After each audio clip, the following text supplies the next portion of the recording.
What's that I hear? That'd be the Z Train. Zona on this week's.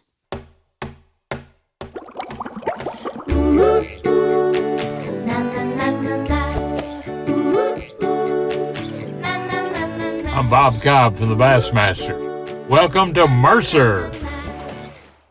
It is Wednesday, so I guess we are doing this again. Welcome welcome all friends, family, freeloaders, fishing freaks, and all my humpers that tune in week after week to Mercer, the awkwardly honest fishing podcast. Happy hump day, happy Wednesday, not just hump day.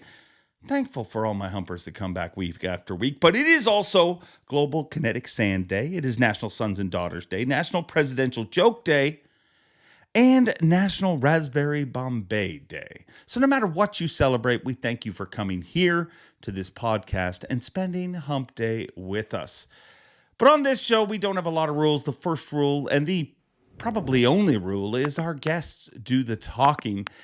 So without further ado, let's bring in our guest. And this one is a big one. This is our first repeat guest we've had on this show ever. And with good reason, because not only is he one of my best friends on earth, but I think he's one of the most talented people in the entire fishing industry. I think we are lucky to have him in the fishing industry because I think he could have commentated on any sport out there and I would tune in. I mean, that's how entertaining and how talented he is. But an amazing friend, an amazing guy to work with, and a guy that has opened up amazing opportunities in my life personally. He's just awesome. And he is the host of Zona's Awesome Fishing Show. Without further ado, let's go all the way to Sturgis, Michigan and join him with Zona. We are joining the Z Train live in beautiful Michigan. And yes, not just the Z Train, we got a twofer this morning. Zach decided to jump in. He got sick of just podcasts with me only, and he likes trending. And it's that time of year, Dave. It's Zach's time of year. Boys go back to school, and it's when he tends to. And not only that, he's a big old boy. You know what I mean? Boy, is he ever? Yes, is he ever? Is. The boys' club there at the house. It's right. I mean, how Karen must just want to get away. Well, it's all men all the time. It sort of, yeah. And the other side is like the boys leave. They fish the Bass Pro Open on St. Clair next week. And trust me, I'm going to go out on a limb and say they will be back at MSU within 45 minutes of that weigh-in next weekend. So, yeah. Is that the hardest thing to go through? Because I mean, obviously I haven't gone through it with my kids, but I just look at people like yourself going through it, and everybody wants to congratulate you and say, oh, congrats, your kid's gone to college and whatever. But as a parent, you must want to just crumble and say, hey, I want them to be the little monsters that they once were. Gosh, remember that when we all got, like when we all had like little monsters, and it's just not, that's not, when they first went to college, that was traumatizing. But now that it's at the end of it, they graduate, they get their bachelor's in December, and they've basically been doing internships all summer. So they wake up at 5 a.m. and work till 5. There's a weird sadness, and it's bittersweet because you're also like, wow, dang man, you're going to start your life. Are they going to end up here? No, I think they're going to end up in different parts of the country, which I think will be a little bit traumatizing for them because Hunter has been Jacob's chauffeur since they were 16 years old. So Jacob actually has to do the motion of driving himself to areas, to places. So, but it's a great time. I'm very, very happy and proud of them both. But it's our house is very, like when they leave, it's very, very quiet. You've been around me, Dave, when I don't work. I don't talk a lot. I don't. I actually, I'm a silent human being. So it gets very, very quiet around the house, when they take off. Is that difference, and we're about to get real deep here, that difference in you, is that needed? I mean, when you're markzona, you run at such a high level. If you're at an event, man, I watch the pressure on you. Is that needed, that shutdown time? I think it is for all of us. I mean, Dave, listen, you and I have taught, you go through a massive, it is such a, what you do for a living at a Bassmaster tournament, it is, you have to be on 10 every single second. And then all of a sudden there's this emotional decompression to where it's popping a balloon where you're like, boom. Yeah, I think it's very, very neat. And I actually think it's very normal for anybody that just, runs their mouth, is very high energy, whether you're taping a fishing show or you're covering an event or emceeing an event, there's a decompression. And for me, at least, that decompression is when, right when we ended the season a couple weeks ago, after Seth won Angler of the Year, great tournament, New York, blah, blah, blah. That was one of the best events. And then all of a sudden there's this. Yeah.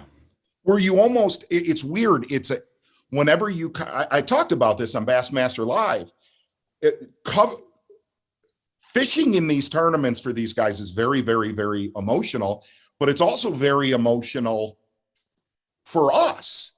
Yeah. You look back on the year, and whether it was how weird last year was and a little bit of how weird this year was, there's always, for me at least, there's always been an emotional, wow, we just wrapped up another year of the Bassmasters. That's a pretty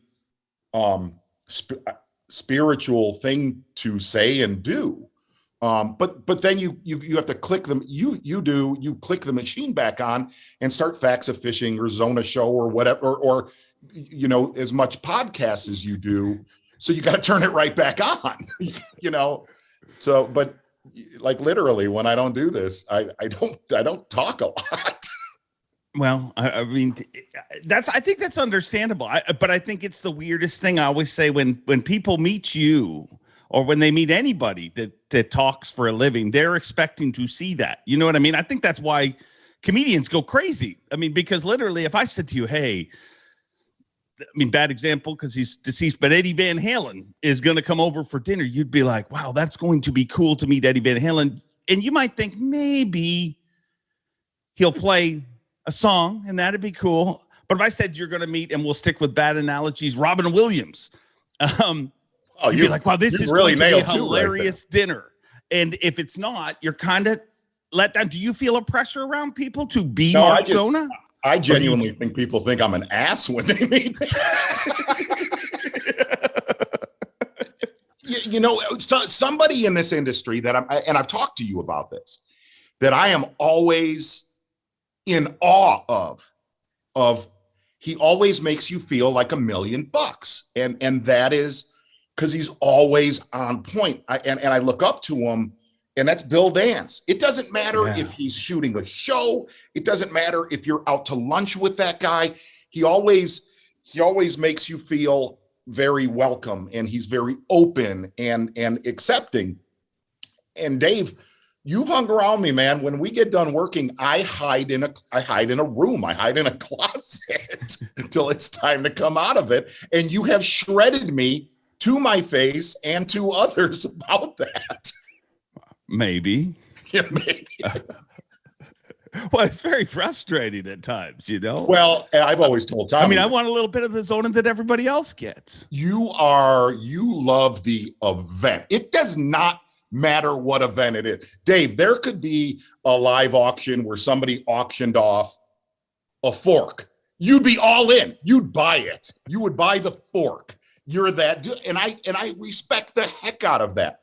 But, for what we do for a living, the way at least that I'm able to still handle it is I have to unplug just for a little bit. So that's it. Blah, blah, blah. One of the cool things that I loved, I mean, you had a pretty incredible week last week, I imagine, shooting. But to spend that time with Seth so soon after he won Angler of the Year, tell me about last week. Wow, it was. We wanted to go. It's an area that of all things, I invited Seth to fish somewhere in Minnesota. How weird is that? But we went to an area that he had not fished. I had taped 2 years ago there. And it was more of a, man, let's go set the hook as much as we can. Look, man, it was a usual Zona show where it was hook sets and a whole bunch of nothingness, but it was kind of, it was surreal, because what's funny is when I was talking with Seth while we were, when we do the little interview part of the show, and I said, it has not even remotely set in what you've done, has it? He's like, no, it hasn't. And you could tell that. The other thing about Seth is I taped with that dude years ago, Dave. You remember when he couldn't scratch two nickels together, and you sort of wondered, you and I talked about this. It was the Mississippi River tournament into when he won the Angler of the Year at Mille Lacs. But there was something about him that was just, what you see is what you get. He may not behave the way you see other pros behave. He may not. Here's what what I will tell you, he is. The dude is real. He may not tell you what you want to hear, but it's going to be straight up. It's no BS. There's no, hey, there's this Seth and then there's this Seth. It is this Seth. Love him, hate him, whatever it is. And I have a lot of respect for that. The other side of last week of hanging with him, that dude is a true success story in what we do, in what all of your listeners and viewers follow. He is that guy from your weekend club from 10 years ago, right? He's that dude that made it. And to see how he made it, what he went through is it's a darn good story. And here's I've said this in certain victories, wins on the Elite Series. Good guys win. And he's one of them. He really is. And to me, and not to diminish Clark Wendlett's Angler of the Year last year, Scott Canterbury before that, but Seth is, like you said, one of those guys. But it's also because you've seen Seth get so low to the point that you thought it was, we all thought it was over, but to see him succeed, and literally he succeeds for one reason, because he's himself, like you said, because he's real. And if you look at him and that last event and Takumi Ito, another prime example of that, he is successful. Like everybody, when they take the lead in a Bassmaster Elite Series event for the first time, looks at the scale and says, I'm number one. Like that's what they say in their head. Right. But the macho machismo in them won't allow them, so they have to act all cool. Takumi just puts it out there. Is the most important thing of today's Bass Pro. Just be your freaking self. I think it's always been that way. I really do. I think it's always been that way. And what's weird is from every event, somebody that wins an event, to titles, to Bassmaster Classics or Angler of the Years, they're all very, very special in their own weird way. Because they've all been, of all the ones that we've covered together, they've all been so drastically different. But what's funny, one thing that happened last week, this has nothing to do with what we're saying, but we were taping, we got off the water and we were going to have dinner and have a cold one. And Seth got a text from Rick Clunn. And it was one of those, typical cryptic Rick Clunn thoughts. And it was so awesome to watch Seth's reaction to getting a text from Rick Clunn of congratulations on an accomplishment that very few people, if you really think about it, in the as small or as short as the history of bass fishing is, you could see the reaction. You could see what that Seth is still a fan of this as much as he is a Bassmaster superstar. Seth is the face of Bassmaster. He truly is. He's a working dude that we all hang around or have hung around a Seth fighter in our lifetime. And if you haven't, you have missed a time. True, very true, very true. You brought him up. Talk to me about Clun. I mean, because Clun to me is one of the most, and I totally get where you're coming from with the cryptic text, but it's almost like if Rick just sent you a normal text and a normal voicemail, you'd be a little bit let down. But he is more amazing to me today than he was even a few years ago. Yes. And it's not because he won those last few tournaments. It's literally because of everything I've seen him. And he really is a special person, not just to our sport from the victories and the history standpoint, but for what he's doing for all the pros on the Elite Series now. That, to me, I think that's the probably the most impressive, because you see him. The word mentor is it's not a proper term, but you see how Rick holds himself, the history that, look, man, what's funny is whenever I sit down and talk with Rick, we talk about tournaments that were televised from the 80s, the early 80s to the mid 80s to all the way to now. And Rick, what's very bizarre is Rick is, this is strange. Rick is a lot like Seth. Rick will tell you what he's thinking, whether you like what he's thinking or you don't. Rick told me, this is no joke. We were at a function, a Bass Pro Shops function, and he said, "Man, I truly hated you when you started television." I said, "Rick, where are we at now?" He said, "Not much better, not much better." And what was funny was, he said, "I remember the one day you were really mad at me and hated me." And he goes, "Do you know what day that was?" I said, "Yeah."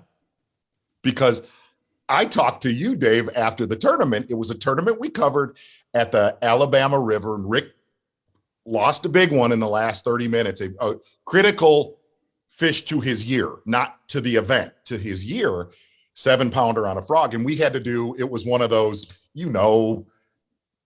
bass strategy DVDs or whatever. Like, we would have to interview these anglers 37 seconds after they got off the water. Horrible timing, horrible idea, horrible planning. And I said, "Rick, can we have 20 minutes? And he looked at me, he's like, "Really, I don't want to talk to you, and I want you to get away from me." I was like, "Not a problem, coach. Don't worry about it." And you look back, but here's the thing. I said, "Rick, that was the day." And he goes, "That was the day." But what's been cool about Rick is, and I think you can relate to this, Dave, when I first started 20 years ago, you're terrified of him. You're terrified to walk up to him. I remember certain things that he has said to you through the years. The dude actually has one of the best sarcastic sense of humors I've ever been around, because here's the thing. When he says something that goes by you and you grab it, you're like, "Oh, he just shredded me." And I didn't even know he was doing that. Oh, very quick-witted. I mean, one day at takeoff, and it'll happen every once in a while. An angler's boat will rub against the dock. There's a lot of hoopla and everything going on. So Rick smokes the dock, and I make some sarcastic, rubbing his race, and even Rick Clun, whatever I said. I don't know what I said. And he looked up at me stone-faced, and he's like, Don't get mistaken. I did not hit the dock. I missed you." That's so Rick Clun. That is so him. I at that same dinner we were at, last year, I said, "Rick, I feel like we're coming together. We're getting close, and I feel like we're starting to turn into best friends." And he's like, I don't see it that way actually at all. And like, I was waiting for the laugh, right? I was waiting for and there was nothing. There was nothing. He never laughed when he missed me too, but he is an amazing individual, and I guess to me that's the thing, I guess, that has shocked me so much over the last number of years is I think I almost fell into a trap of like, these are the amazing individuals, and you know what, even after the sport did the split, like I looked and I'm like, well, we've got Rick, we've got these guys. But it's just nonstop. All these stories keep rising up through the Elite Series. Like, how different is your job today versus 5 years ago? And just as far as, to me, I'll be honest, I find it in some ways more rewarding because I'm learning about people, like, you know, new faces, and it's that genuine, like, that excitement around their families and everything. It and I think you could relate to this, and a lot of the viewers, because it was a split that I think is one of the best things that has happened to Bassmaster in the history. When this is 20 years from now, I think that split will end up being one of the best things that has happened to that organization, and really giving new blood a chance. You know, there was a lot of guys that just, whether they were not going to requalify, whatever it is, it's been good. It's been bad, but I also think it's been very good. Look, there's a lot of guys that have excelled in the major league fishing format. Let's face it, that did not do good when they fished the Bassmaster Elite Series, and vice versa. Yeah. There's, you know, there's some that and I think to me, that's been a very interesting part of that. But from what we do on the Bassmaster Elite Series, man, really for the last 3 years have been the most fun I have had. And I don't want to speak for you, but I will, because we've talked about it. I think it's been some of the most fun covering and watching a lot of these guys grow into absolute freak monsters on the water. And no matter, you see a Takumi Ito, what happened at the St. Lawrence, he's happy-go-lucky, and you cannot help but root for a guy like that. That dude on the water is there to take your lunch. And that's what I've enjoyed probably most about it. Yeah. And I mean, that dude there is, to me, is what he did. And I know you feel the same way, to do what he did in that particular event. And he hadn't caught a smallmouth a year before. It amazes me, but it also, when you look at his work ethic, it doesn't amaze me. I mean, while it's the season ended almost a month ago now, everybody's gone on vacations. Everybody's gone hunting. Everybody's gone to do different things. Takumi Ito is still here pre-fishing for next season. I mean, the drive and the amount of hours he spends on the water to play catch up, I guess, is amazing. One of the things, and this comes more from the watching Bassmaster, like you're a smallmouth nutbag. Tons of your viewers are smallmouth freaks.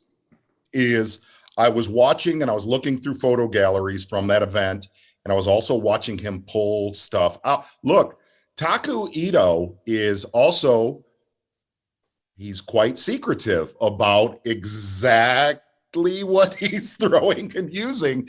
And we were done with that event, and it was stuck in my head. I went to the studio for that. We were driving home, and I texted him, Taku, I'd like some of the liquid that you were marinating your lures in. And he said, well, you can't get it. It's only from Japan, so it is not able to come to you, markzona. And I said, no, I'd like you to bring me some of that secret sauce. See, he said he would. My vibe is I'll never, ever see that. He did tell me he has many smallmouth secrets that other people do not know. So that's what he told me. Yes. Many. There are reasons. There are 105 pounders under his boat, is what that. And here's the thing. I'm starting to believe him. Oh, totally. I mean, at the beginning of the week when he started talking, I can talk to smallmouth, I was like, yeah, whatever. But then after what he did, right. I mean, one of the most awkward things that, I mean, you've experienced this, you get to see this, but one of the most awkward things that nobody sees is obviously I'm pretty tight with Corey. You know, I've known him his whole life. Right. While Takumi's on top of the world, dude, it's things that I only get to see. And I'm yelling crap about Takumi winning. And they have their handshake hug on the stage, and the side of our stage is mesh.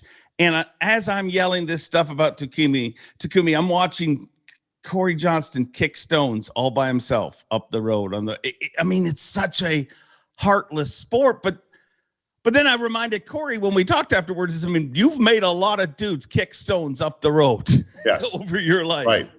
And Corey, and obviously with Gussie and Chris winning one, and we have fun with Corey, the best Canadian to never win an Elite Series tournament, is Corey wants it. This, man. Corey wants it so badly right now. And I get it.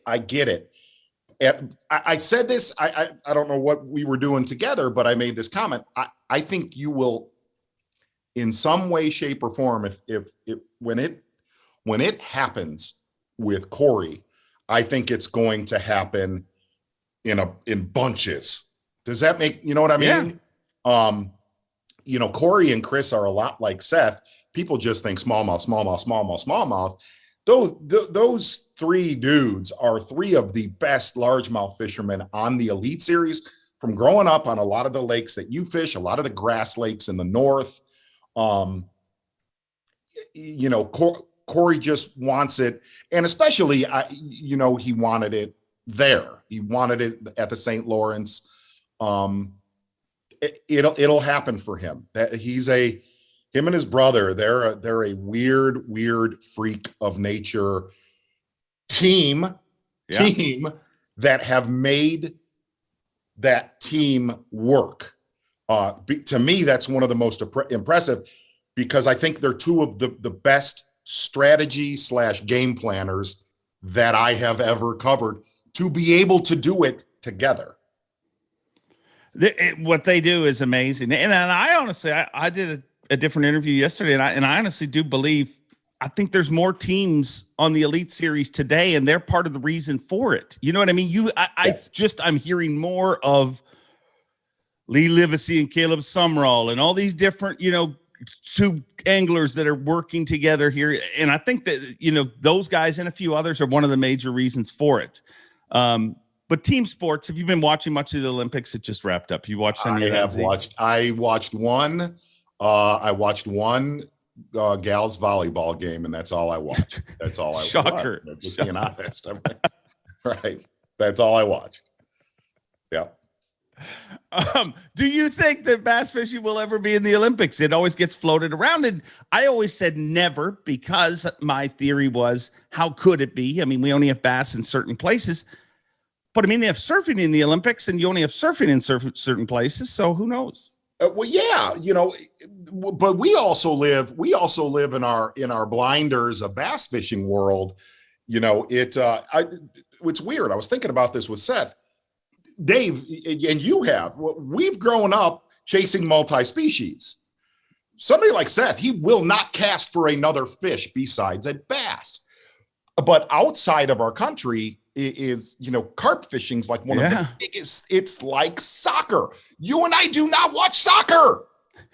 Yet the rest of the world, we think the rest of the world loves bass fishing, when the real truth is there are freshwater fish that are so much more popular outside of the US or Canada or Mexico, to where, could I see something like that? 100%. Yes, absolutely. Do you think bass fishing fans would be madder that there is no fishing in the Olympics, or that there would be carp fishing in the Olympics? You know what bass fishermen think. It's the only fish that's, I hate to say it, I like fishing for other stuff, but bass are the only thing that exists. Yes, I would say the majority of our viewers, especially from, Northern Alabama, hell, it ain't nothing but a bass, boy. Yeah. Z, I've said it publicly a ton of times. You have been one of the biggest inspirations and biggest friends and helpers in my life. That without you, I'm not. I don't have half these jobs, or I can't thank you enough. But one of the things that I do appreciate about you is your work ethic and how hard you work. But the other thing is, you have a lot of celebrity type friends. And so I wanted to ask you, is there something, you look at all the different super successful people, whether it be through NASCAR, whether, it be through announcing, whatever genre you want to look at, because you are a multifaceted guy that knows a lot of people. You were in bait shop. We'll talk about that another time. Amen. Right. What do success, is there a trend that you find amongst all your what you consider successful friends? Is there something that they all hold in common? Absolutely. And it's something that, I passed on, or hopefully in some way, shape, or form passed on to Hunter and Jacob. And it is just it's what I always said to them through their teenage years: be relentless. Be relentless. When you're down and beat and dragging, just keep going. Just keep going. Dave, we talk about this together. You get going 9,000 miles an hour, and whether it's no matter what you do for a living, and what I've noticed, one of the common traits of very, very, very successful people is I've always been amazed that there's not a shut off valve there. It's just, even when you're at you have nothing left in the tank. And we've talked about it, there's an energy and emotional tank of gas for a year in every one of us. And we all come out of the gates firing in January and it's all good to go. You have to, some way, shape, or form, have that same tank of gas emotionally and physically in August, in September, in October. And I've noticed, especially a lot of the football players that I've got to meet, is that, dude, they'll take off about 10 to 14 days a year, and the rest of the time is honing their craft. And if it's weird we're talking about this, because this, it's something I think about this a lot. What is the common trait of success? The common trait of success is not stopping. It's just going, and truly, as weird as it, I owe my mom and dad for that. I owe them, because I watched them, hold 2 jobs, 3 jobs, and that's what it is. You just keep going. Yeah, I mean, it makes sense. What's the best life advice you've ever gotten? Best life advice I've ever gotten: you're going to have 1 or 2 opportunities in your life, whether you know it at the time or don't know it. You're going to have 1 or 2 opportunities to make a judgment call that will change the rest of your life. Know exactly when that opportunity is in front of you.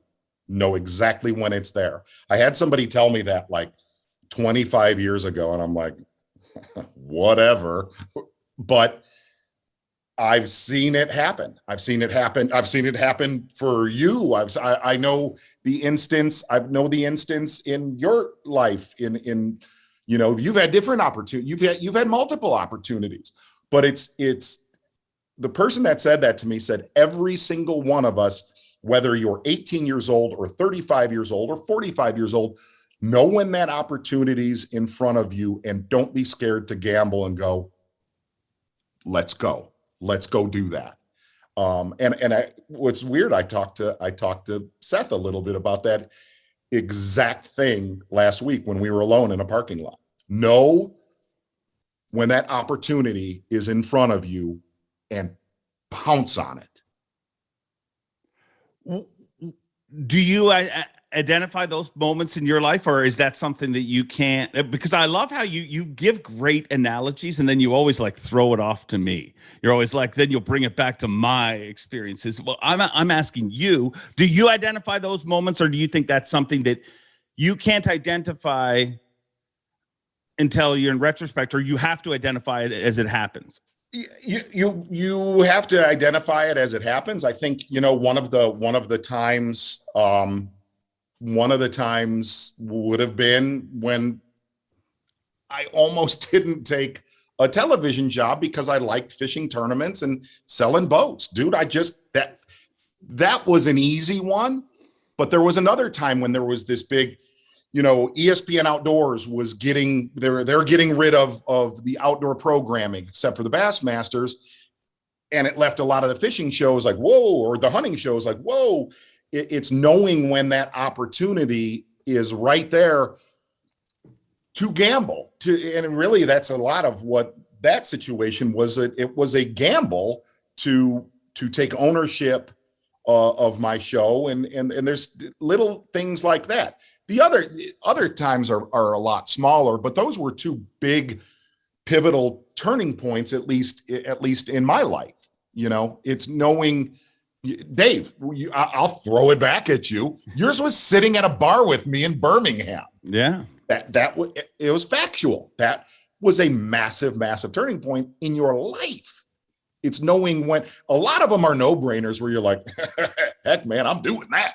Yeah. But some of them are not as, if it makes sense, some of them are not as identifiable. That, you know, knowing when to gamble a little bit and pounce and never look back there. We all have, and what's funny is I know you have people listening to this that are like, yeah, I remember that one time that I did that, or I remember that time that I didn't go after something, that I did not do that. It's also being able to identify, look, man, I can name you a list of screw up and jack ups that I've done from a success or failure standpoint in business. But I also look back on it now that if I would have done that, I'm not doing this, right? Yeah. Yeah. No, I'm a very big believer in that truly everything you are where you're meant to be, and everything happens for a reason. And, you know, it's kept me sane through a lot of delayed flights and things like that. You are where you're meant to be. Right. But I do think, like, if you look at the way we started off this conversation talking about the change in the sport, I mean, that was one of those moments that at the time you probably thought, oh my, how is, like, everybody went through different emotions in that, but in retrospect, what? I mean, it was an emotional roller coaster is what I'm saying. I remember Ronny, you know, Ronny had just come into the fold, to the mix. And he was so, you know, he's so Ronny, you know, Ronny wants to do something live, broadcast wise, I would say 28 to 37 hours a day. Is that fair? Right. I'd say at least. And I remember all the conversations when that whole split happened, and Ronny called, and he was a somber puppy, and he's like, hey, is this all gonna work? And I was like, heck yeah, man, we're fine. Not knowing, totally not knowing, you know, where any of it would end up all the way to now. But here's the thing, it did work. And, you know, that was a very, very dynamic, emotional time for every human being that you and I hang with. But it was great. Looking at it now is fantastic, to be honest with you. So I do remember that call with Ronny, because I could tell he was starting to cry, and it was starting to make me cry. I mean, I'm like Lee Livesey, I'm a crier. I'm actually not at all. Oh no, yeah, I've seen you cry. I mean, you late night crier. Well, yeah, duh, that doesn't count. What moments stand out for you for this past season? I mean, to me, I find since all this COVID stuff, it's insane how, I mean, we've done 2 back-to-back seasons, basically, the way the 2 seasons were. Yeah. And to me, my memories are even harder now, just because I feel like so much has been thrown at us, not just bass fishing world, but just everything we're all dealing with. But what moments stand out from you this year as the moments? The obvious, and this is, and I'm listen, you know, I do not watch weigh-ins, Dave. You know, I do not watch weigh-ins. I watched them this year just so I could listen to you and Taku on stage. I think I watched every single day that guy weighed in. I thought it was that is some of the most entertaining stuff in the history of stuff. Lee Livesey, that final day, that was the biggest 5-fish stringer that I had called with Tommy. And it was to me, it was so improbable how he did it. And what was funny was, look, man, you get a lot of anglers that are like, man, I'm going for broke tomorrow. We're a home run swinging. I'm swinging. He made the comment the day before. He goes, man, I'm going out. I'm going to try to catch 35 to 40 pounds. And a lot of times you do he did it. And to me, he did it with a bait. and a technique that you are supposed to lose them. You are supposed to at least lose, best case scenario, 20%. That was one of those days that where you're like, through the morning to late morning, you're like, we're watching something very, very, very magical. All the way to Hank winning the classic. Now I'm naming a bunch of stuff, but Hank winning the classic. And the reason why I say that, it wasn't how he won, why he won, but it was that one of the very first times covering Hank Cherry that he was vocal with us at Night of the Champions at the classic, where he's like, I'm catching him and I'm going to catch him. Hank doesn't do that. The dude does not say that. Hank is one of those people you can't put on your fantasy team because he will tell you that there's not a bass in every lake we fish. Okay. That's why I thought that was really, really cool, all the way to, I think, the obvious, the end of the season, what happened at the St. Lawrence with Taku winning that tournament, but most of all, to watch the season that, and I would put this at number one, to watch the season that we got to cover with Seth and how he did it. A lot of people think smallmouth and electronics with Seth. Seth is a throwback fisherman, man. Like what we did last week taping, Seth is a throwback largemouth, predominantly shallower water angler that, as weird as it sounds, I think the way he grew up is exactly how he won Angler of the Year. And that's pretty awesome. It was very awesome to watch, and it was amazing to just watch how confidence. I mean, that's literally the only difference in Seth Fighter from when he started to today, I believe. You know, what was your number one? What was your number one? My number one? I'm going to say, I mean, Seth winning Angler of the Year to me was really special just because, I mean, him being one of the first guys to stay, I'm not going. I'm not effing leaving. What's the exact quote? But I think the Takumi moments were pretty special. Like to me, to go from, I don't think he gets enough credit. Like literally when me and you met him for the first time, it was in that meeting in Birmingham, Alabama.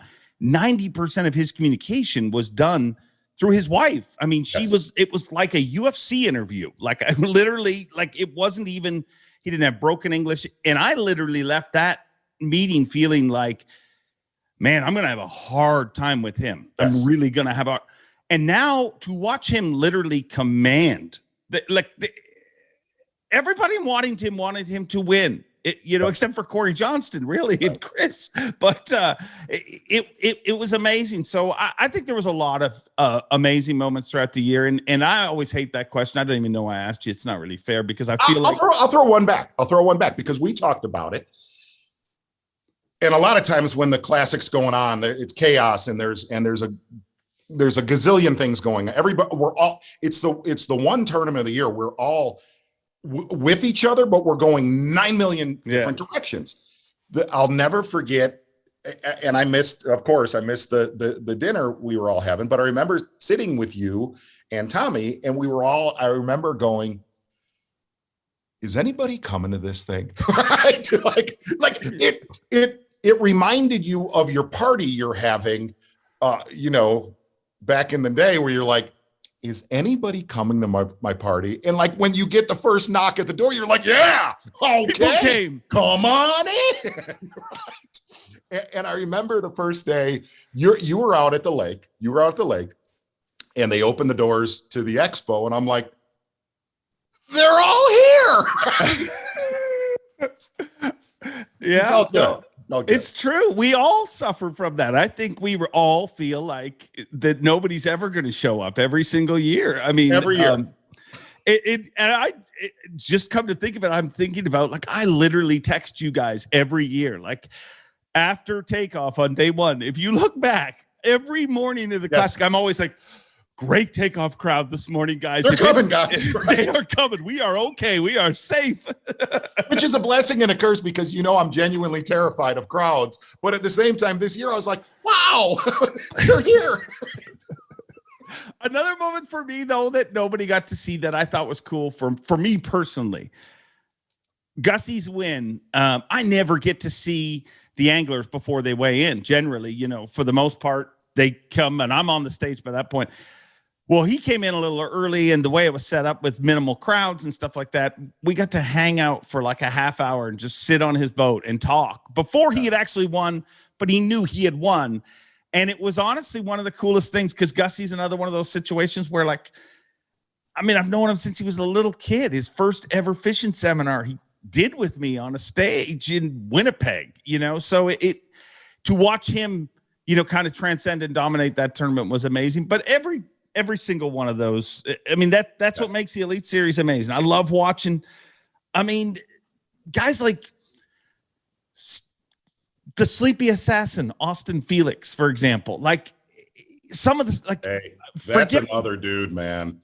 That dude's gonna go on a run in the next few years. I will tell you, Sleepy Assassin is another one out on the water, is a absolute sniper that if you also watch his body of work, he comes across as a ho-hum, hey, no big, no. If you watch his versatility, that's somebody you're going to see go on an Angler of the Year run, no doubt about it. Yeah, no, he's amazing. But I forget what he even did, but it was the last event of the year, and he made a bunch of jokes on stage and stuff. And I'm like, this is a guy who has spent, that's what people forget about people like him. Before the Classic, he had spent zero time in front of a live audience. You know what I mean? He won. So to watch guys evolve and get connections with the crowd, I mean, that to me is kind of the gift that keeps on giving. Z-Train, you are the gift that keeps on giving. Last question, and I will leave you alone. Yes. Give me your Mount Rushmore, and there's no wrong answer. Mount Rushmore of professional bass fishing. How so? Because that's very complex. Well, just give me four people, or you don't have to limit it to four. Oh, yeah. You can also say next question if you don't want. No, I will. And I think it's somebody, and this is not, I'm not putting an apple on the teacher's desk. Okay. I'm not doing that. A lot of people don't know the reason that they watch live coverage is Mike McInnes. He's the one that looked at all of us years ago and he's like, hey, we're doing this. And I'm like, hey, let's not do that. Let's never do that. Remember that morning? No, I would for sure put Mike McInnes there. The other one, and this is more from a unique standpoint, I would put Aaron Martins, just because I've never in my entire lifetime on Earth, I've never covered somebody like Aaron, and I never will again. I never will cover somebody that not totally, but for the most part, totally ignored what everybody else did. I have a lot of respect for that. I will always put Kevin up in the Mount Rushmore for what he did, where he grew up, most of all. He was Iaconelli, he's an outlier. Kevin's an outlier. Seth is possibly your next outlier from where they grew up in the country. You didn't see titles going to states like that that happened. So, and another one I would put, because I don't think he gets a lot of credit because he is the most successful merchant, retail store. I would put Johnny Morris for the major reason for what he's done. Look, we need people that are protecting our behind in water and in hunting. And he really is the biggest voice for that, because look, it's a very hostile time in fishing rights, in hunting rights. And that's not another apple to the teacher. We need a Johnny Morris that is still out there fighting, that we can hold a fishing rod or we can hold a firearm or a bow when we go into the field.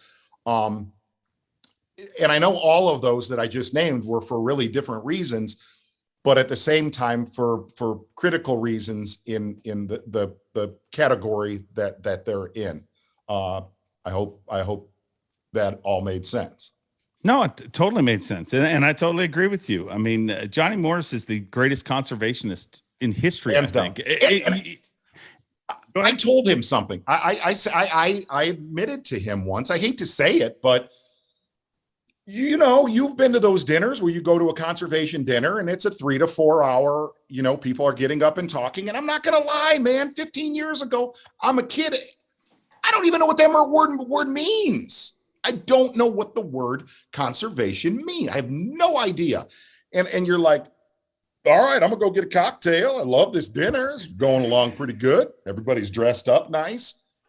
And then what's when our rights, where I think our rights were probably the most threatened, was the last 18 months. I was like, whoa, all those dinners were for a reason. Yeah. And I was too stupid to listen to what the message was. I won't be that way again. I will never be that way again once you feel that there's people out there that are not into fishing. They're not into hunting. They're not into being outdoors. That's when my eyes were open. They're wide open now to it.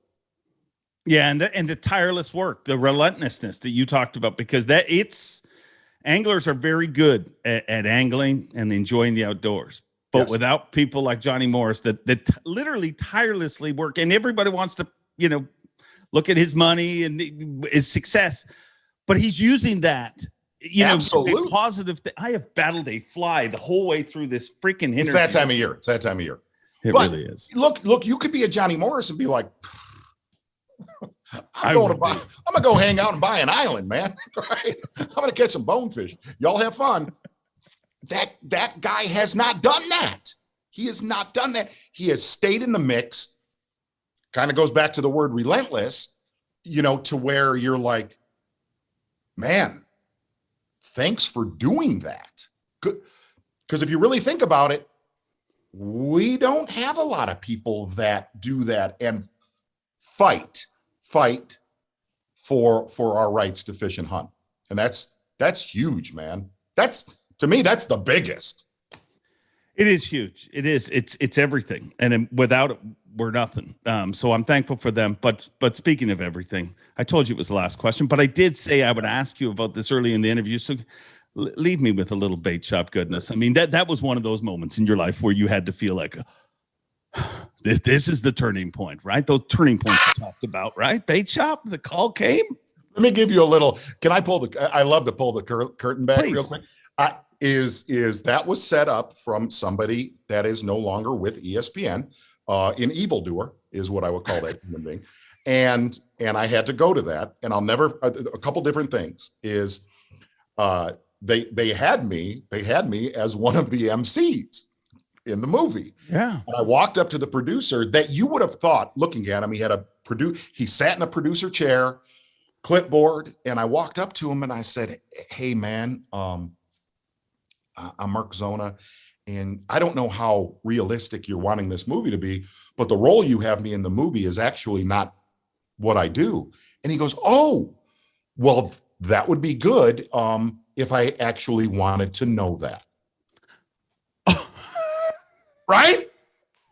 And I left. Welcome to Hollywood. I left. Got in a vehicle. I was like, screw you, bud. Got in a vehicle, gone. Heading down the road. Phone rings. It's the I don't know, a grip or what, a key grip or whatever. This girl calls me. She's like, hey, Mr. Zona, you're needed at the set. I said, I'm gone. I'm not doing this. She's like, well, that doesn't work. You need to get back to the set. I'm like, no, I've left. She's like, well, you're going to have to do voiceover when you get home. I'm like, I'm not doing it. She's like, well, we'll give you $800 a day. I'm like, hell yes, I will do that. So the only other one I will give you from Bait Shop is Mike Golick, unnecessary name drop. It was like 3:30 a.m. a half a year ago, and I get a text. I get a text on the phone and it said, bait shop, period. We all make bad career decisions.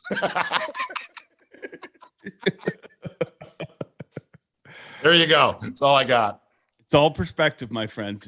I'll be honest. If I was in bait shop, it would what I'd lead with. Formerly from bait shop. Dave, I don't want this to sound the wrong way. I had a very small role in that, and it was good, what I call fun money. If they do bait shop part 2, I'm not walking out. I will be there for bait shop part 2. You heard it here first. Bait shop part 2. I mean, the rumors are swirling. A lot of people want it.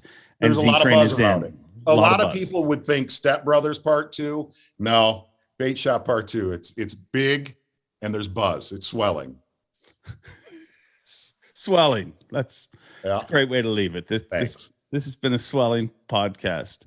Z-Train, thank you very much for spending a little time with me here. You are awesome. I can't thank you enough for everything you do.